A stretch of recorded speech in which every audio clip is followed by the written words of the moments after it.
Hello everybody. This will be arguably one of my most important videos. So I'm beginning to be known on Showdown, and I think it's important to share my Pokemon philosophy. I'm not, nor do I claim to be, a competitive player. Though I certainly have the capability, I generally stay away from the competitive scene because I don't want to turn something I do for fun into more work. Being a top-ranked player takes a lot of practice, grinding, and time. You're going to spend most of your time babysitting your rank, hyper-analyzing your matches, punching holes in your drywall every time you make a mistake, and generally using the same teams over and over again for eternity. Climbing to the top is a monotonous grind, especially with first-gen queue times. So if you're trying to enjoy the game, I would not recommend it. That being said, you can still be a good player. Despite what the pseudo-intellectuals on Showdown would have you believe, Pokemon is not a difficult game to learn. Understanding a meta doesn't take long, and after you've done that, the new meta becomes combating your own boredom. The true utility of Pokemon is that it's a game with endless possibilities, right? You don't need to grind the same teams forever.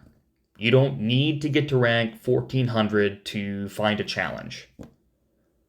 Pokemon is a game where you control the level of difficulty and the level of enjoyment that you get out of it.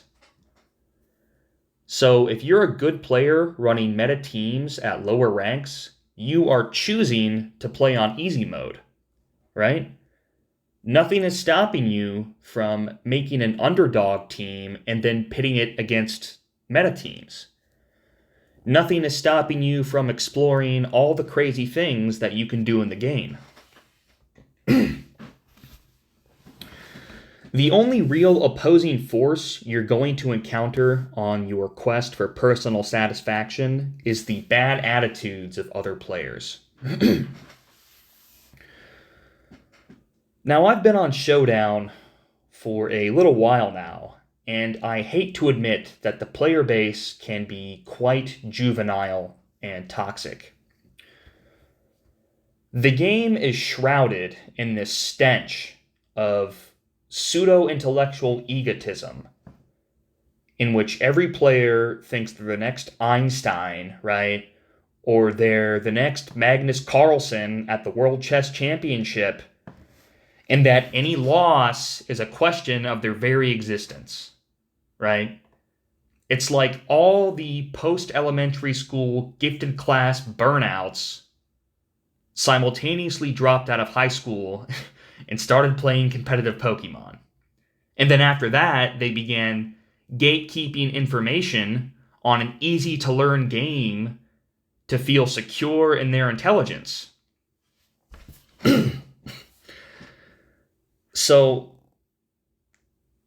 the bad attitude epidemic is going to manifest itself in the game chat, where comments will range from condescending to outright antagonistic.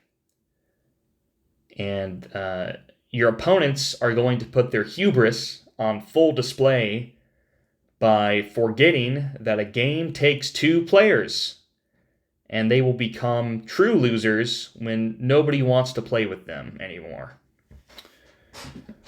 I think a big part of the new meta, of the real meta, is not letting other players get under your skin.